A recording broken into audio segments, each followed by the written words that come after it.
লতা মঙ্গেশকর ছিলেন ভারতের একজন স্বনামধন্য গায়িকা। তিনি 1000-এরও বেশি ভারতীয় ছবিতে গান করেছেন। তার গাওয়া মোট গানের সংখ্যা 10,000-এরও বেশি। এছাড়া ভারতের 36টি আঞ্চলিক ভাষাতেও বিদেশি ভাষার গান গাওয়ার একমাত্র রেকর্ডটি তারই।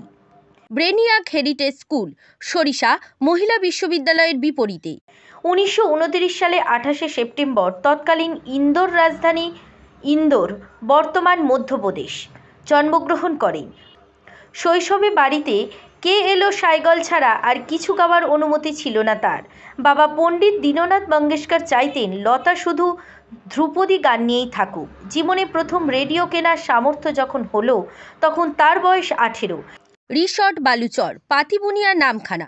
কিন্তু রেডিওটি কেনার পর নখ ঘোরাতেই প্রথম যে খবরটি তাকে শুনতে হয় তা হচ্ছে কে.এল. সাইগল আর বেঁচে নেই। সঙ্গে সঙ্গেই রেডিওটা ফেরত দিয়ে দেন তিনি। 5 বছর বয়সে বাবার পরিচালিত গীতিনাট্যে অভিনয় করেন। 1941 সালে রেডিওতে 2টি গান রেকর্ড করেন। বাবার মৃত্যুর পর পেশা জীবনে পা রাখেন।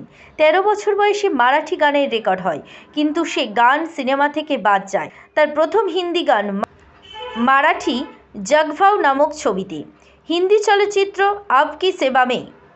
সুর ভবন বাদ্যযন্ত্রের বিশ্বস্ত প্রতিষ্ঠান, ডায়মন্ড হারবার। হিন্দি চলচ্চিত্র আপ কি সেবা মে প্রথম হিন্দি গান গেয়েছেন তিনি। তারপর 1948 সালে প্রযোজক শশধর মুখোপাধ্যায়ের ছবি শহীদ ছবিতে তিনি সুযোগ পান এবং মজবুর সিনেমায় দিল মেরা তোরা গানে তিনি বিশেষ জনপ্রিয়তা পান।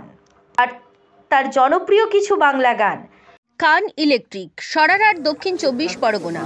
আজ নয় গুনগুন, গুঞ্জন প্রেমের, প্রেম একেবারেই এসেছিল, রঙ্গিলা বাসিতে কে ডাকে, না যেও না রজনী এখনো, ওগো আর কিছু তো নাই, আকাশ প্রদীপ জলে, একবার বিদায় দে মা, 7 ভাই চম্পা, নিঝুম সন্ধ্যায় চঞ্চল মন আনমনা হয়, বাঁশি কেন গায়, যদিও রাজনী পোহালো তবুও, ওমর ময়না গো কেন কিছু কথা বলো না, আজ মন চেয়েছে আমি হারিয়ে যাব, চঞ্চল ময়ূরী এ রাত ইত্যাদি।